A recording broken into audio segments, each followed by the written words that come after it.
హైదరాబాద్ గోల్కొండ ప్రాంతంలో చిరుత సంచారం కలకలం సృష్టించింది. తెల్లవారుజామున ఇబ్రహీంబాగ్ మిలిటరీ ప్రాంతంలో రోడ్డు దాటుతూ చిరుత కనిపించింది. దీనికి సంబంధించి మరిన్ని వివరాలు మా ప్రతినిధి నాగార్జున అడిగి తెలుసుకుందాం. నాగార్జున, చిరుత సంచారంపై తాజా సమాచారం ఏంటి?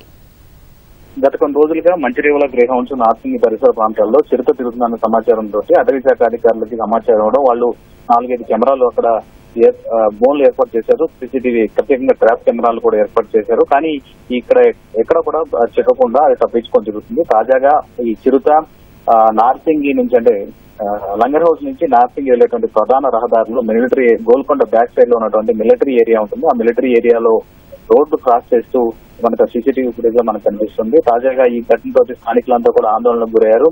ఒకసారిగా ప్రధానమైనటువంటి రహదారి అది నగరం నడిబొడ్లో దాదాపు ఈ సిటీ మధ్యలో ఉన్నటువంటి ప్రాంతం. అది తారామతి బారదారి వెనక వైపు నుంచి కూడా కొంత అటవీ ప్రాంతం లాగా ఉంటుంది. ఆ గుట్టలు ఎక్కి వెనక వైపు వెళ్ళినట్టుగా సీసీటీవీ కెమెరాల్లో గుర్తించారు. సో ఇప్పుడు ప్రస్తుతం అయితే అక్కడ ఉన్నటువంటి ఆర్మీ అధికారులు, దాంతో పాటుగా గోల్కొండ పోలీసులు కూడా ఈ సీసీటీవీ ఫుటేజ్ ఆధారంగా అటవీ అధికారులకు సమాచారం అందించారు. గత కొన్ని రోజులుగా అక్కడ తప్పించుకొని తిరుగుతున్నటువంటి ఆ చిరుత ఇక్కడ సంచరిస్తున్నట్లుగా అనుమానిస్తున్నారు. అక్కడ మంచిర్యాల ప్రదేశంలో గ్రేహౌండ్స్ రహదారులు గేట్ కమ్యూనిటీ పరిసర ప్రాంతాల్లో సీసీటీవీ కెమెరాలు ఏర్పాటు చేశారు. గతంలో 4 బోన్లు ఏర్పాటు చేశారు. కానీ అక్కడ మృగవని పార్కు పరిసర ప్రాంతాల్లో చిరుత తిరుగుతుందంటూ తరచూ జనం చెప్తున్నారు. అందుకోసం ప్రత్యేకంగా ట్రాప్ కెమెరాలు ఏర్పాటు చేస్తుంది. కానీ అది అక్కడ దొరకలేదు.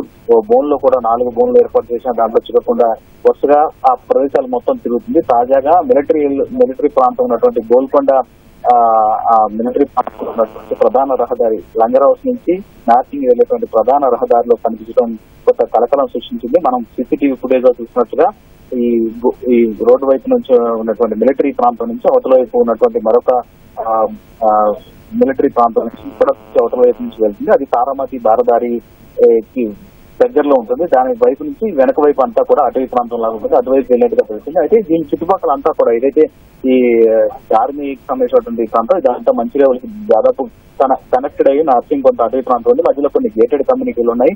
సో వీటిలో ఎక్కడైనా సరే అది కనిపించవచ్చు అని చెప్పేసి స్థానికంగా ఉన్నటువంటి అందరూ కూడా ఆందోళన వ్యక్తం చేస్తున్నారు. ఇప్పుడు సీసీటీవీ కలకలం రేపుతుంది. సో ఇప్పుడు అటవీ శాఖ అధికారులకు దీని సమాచారం కూడా పోలీసులు అందించారు. కాబట్టి ఇక్కడ కూడా ప్రత్యేకంగా అటవీ అధికారులకు వచ్చేప్పుడు అక్కడికి వచ్చి చూసే అవకాశం మనకు కనిపిస్తుంది. ఇది కనిపించినటువంటి చిరుత తెల్లవారుజామున 3:30 గంటల ప్రాంతంలో కనిపించిందని అక్కడ ఉన్నటువంటి సీసీటీవీ ఫుటేజ్ ఆధారంగా అటవీ శాఖ అధికారులకు సమాచారం అందించారు. ప్రస్తుతం అటవీ శాఖ అధికారులు దీనికోసం గాలిస్తున్నారు. అశ్విని, ధన్యవాదాలు నాగార్జున.